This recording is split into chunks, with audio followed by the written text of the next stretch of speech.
এই মেয়ে জিজ্ঞেস করতো লেখাপড়া কতটা জানে? আরে না জানে না জানুক, জিজ্ঞেস করার দরকার নেই। বিয়ের পর ভাত রান্তি কি লেখাপড়া লাগে নাকি? তবুও টাকা গুনতে পারে কি জিজ্ঞেস কর।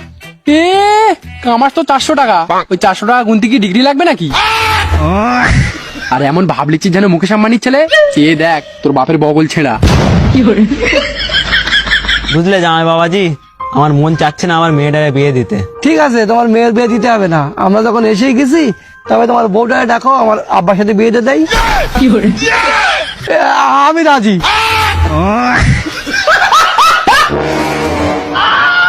আচ্ছা মা, তোমার ঘোমটাটা সরাও তো দেখি তোমার চাঁদ মুখটা।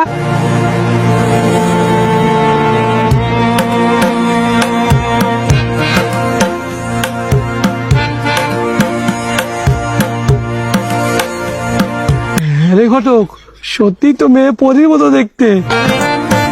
গেলো চা, এই মেয়ের সাথে তোমার ছেলের বিয়ে হলে না সবাই দেখে বলবে মেয়ের বাপের কি চোখে বাস পড়লো তাই কালো সরের সাথে বেঁধেছে। আচ্ছা মা, তোমার নাম কি? আরে মা, পিছন দিয়ে না, মুখ দিয়ে বলো তোমার নাম কি? ঘটক বাবু, মেয়ে কথা বলতে পারে না? আরে কেলেচা, বলতে ভুলে গেছিলাম, মেয়ে বোবা। এই বাড়ি চল, এই মেয়ের সাথে আমি বিয়ে করবো না। আরে মেয়ে বোবাতা কি হয়েছে, মেয়েটার দেখ কত সুন্দর, ওর পোদ আর তোর মুখ সমান। আরে সুন্দর তো বুঝতে পেরেছি, কিন্তু ওর সাথে যদি আমি বিয়ে করি জীবনে ওর মুখ থেকে ওই তিনটে শব্দ শুনতে পাবো না।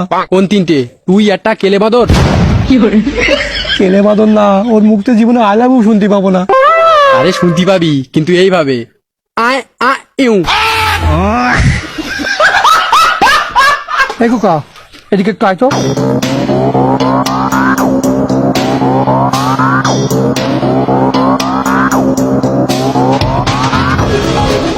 হ্যাঁ রে, সবকিছু তো দেখলি, বল কি করবি?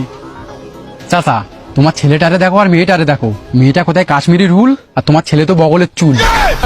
তার উপরে মেয়ের বাপ 5 লাখ টাকা একটা গাড়ি দেবে বলেছে। আর তুমি তো জানো মেয়েরা সংসারে যত কথা কম বলবে ততই ভালো, ঝগড়া কম হবে। ঠিক বলেছিস, চল তবে।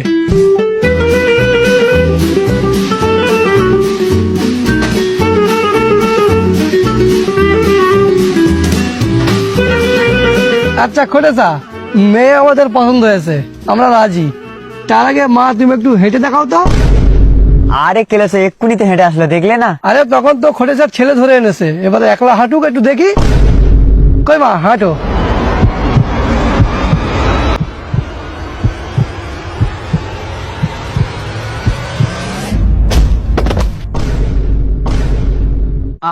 আরে কেলেচা, এটাও বলতে ভুলে গিয়েছিলাম, মেয়ে খোঁড়া।